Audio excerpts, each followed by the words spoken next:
बंधुओं, पिछले 2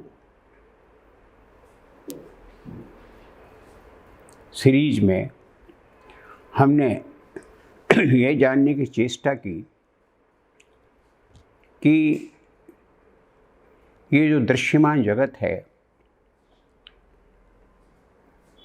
इसका रचयिता कौन है।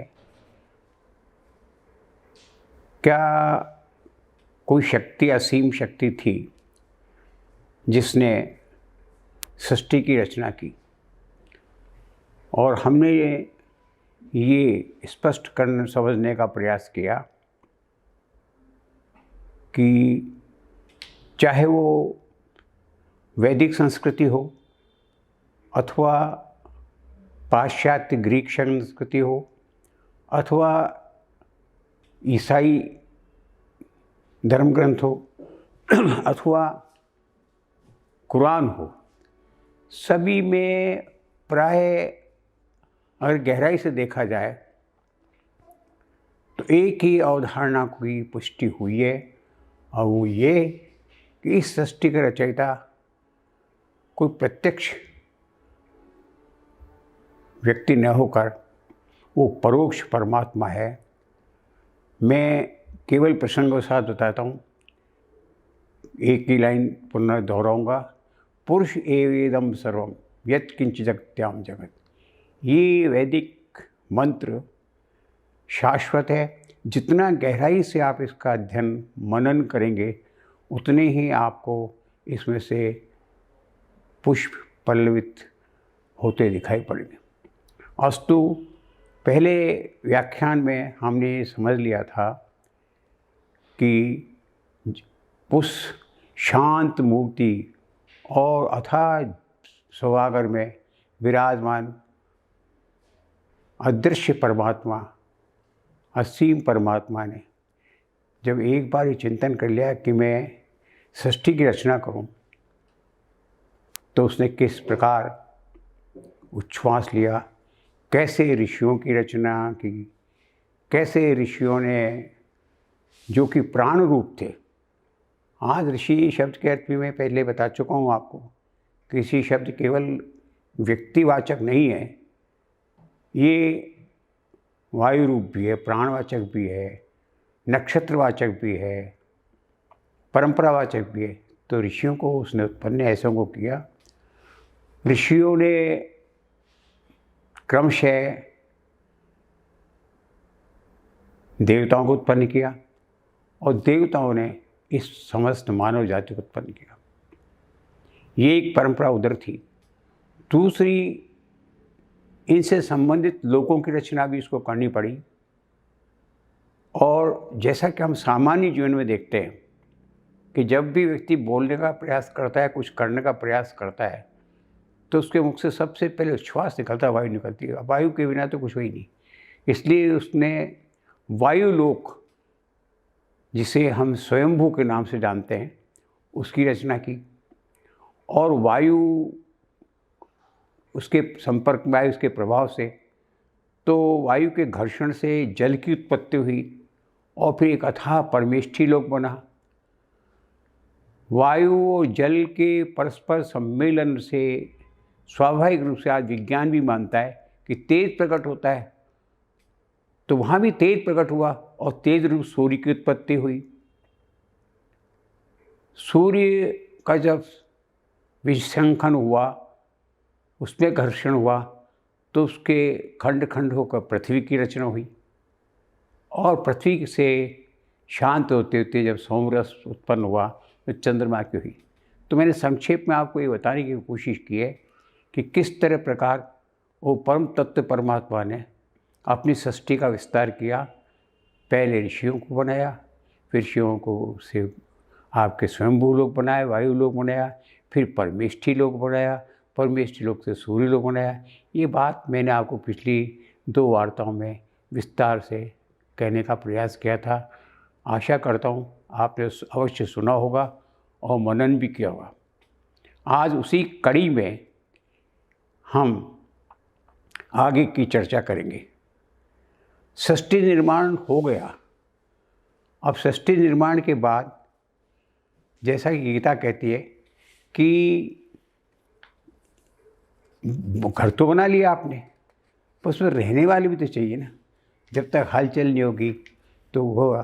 तो फिर क्या हुआ कि प्रकृति का निर्माण हुआ और आपके पंच आकाश इत्यादि की परंपरा चली, जिसके बारे में हम क्रमशः विस्तार पूर्वक समझेंगे।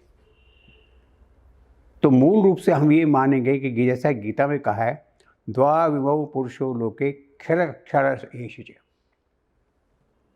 क्षरे सर्वाणि भूतानि कूटस्थो अक्षर उच्यते। ये जो परमात्मा ने दो अवस्थाओं नहीं, अक्षर और क्षर। क्षर भी क्षरण करने वाला, जो बनता है, बिगड़ता है, फिर बनता है, फिर बिगड़ता है। यही तो सृष्टि की, मानवीय सृष्टि का, भौतिक सृष्टि का क्रम है। और जो अक्षर क्षुण्ण रहता है वही है। तो प्रकृति, परमात्मा, ये सब क्षुण्ण है, कभी नहीं बदलने वाले हैं। और ब्राह्मण का जो है कुछ क्षर से उत्पन्न हुई है।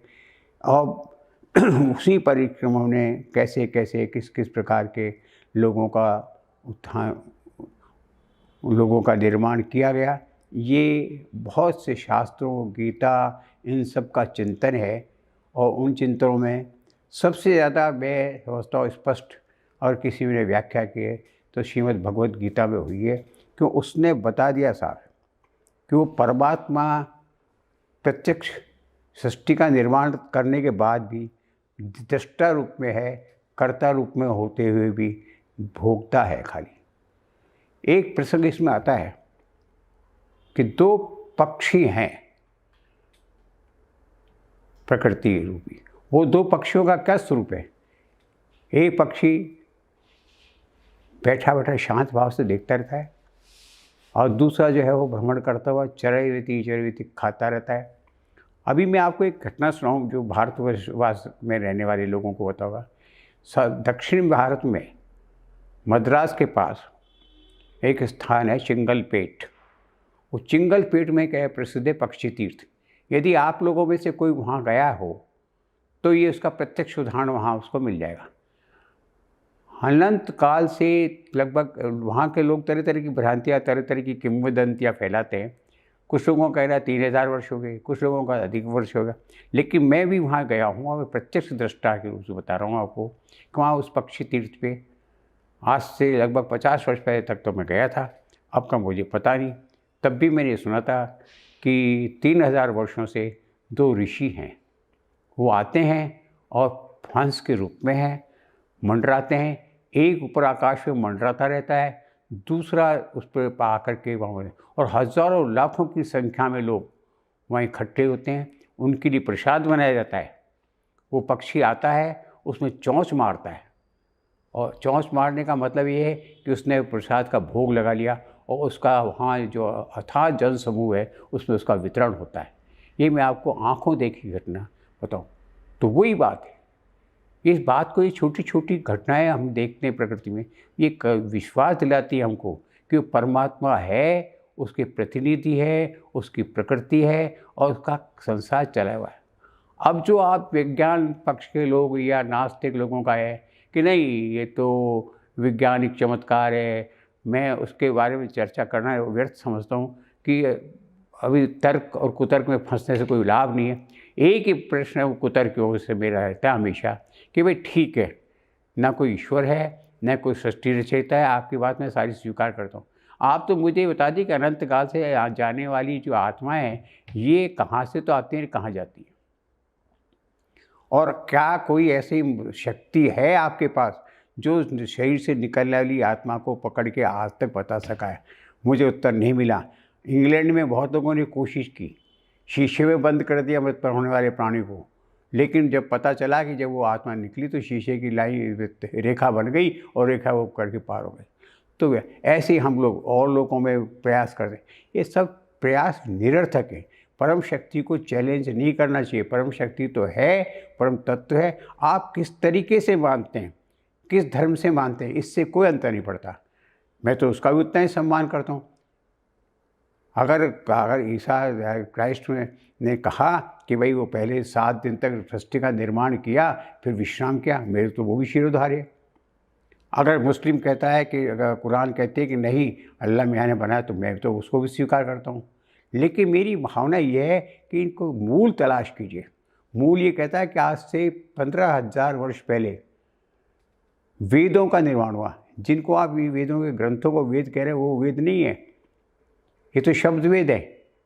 मूल वेद तो है जो ऋषि की वाणी है, जिसने सृष्टि को की रचयिता उन ऋषियों ने देखा, जिसकी ऋषियों की चर्चा मैं आपसे पहले कर चुका कि सृष्टि की रचना हुई तो सबसे पहले ऋषि हुए।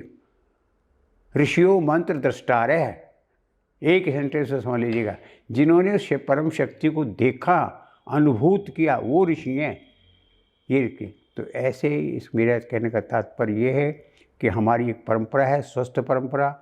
हमको सनातन परंपरा में विश्वास रखना चाहिए।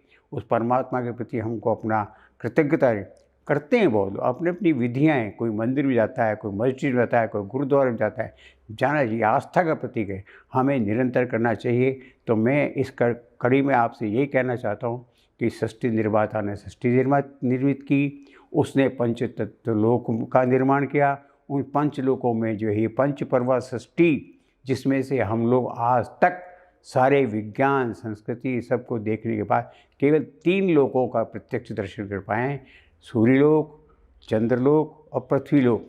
अभी हमारे परमेष्ठी लोक और आपके स्वयंभू लोक तक तो हमारी पहुंच ही नहीं है। जिस दिन हम आगे पहुंच जाएं, उस दिन उस अदृश्य परमात्मा को चैलेंज करेंगे, उससे पहले नहीं। एक बात अंत में विनोदपूर्वक कि वो आता क्यों नहीं सामने है, तो उसका उत्तर मेरे पास बहुत सरल शब्दों में है कि इस मनुष्य की प्रकृति ऐसी बनाई है कि जिस चीज़ को देख लेता है उसका भी तिरस्कार करना शुरू करता है।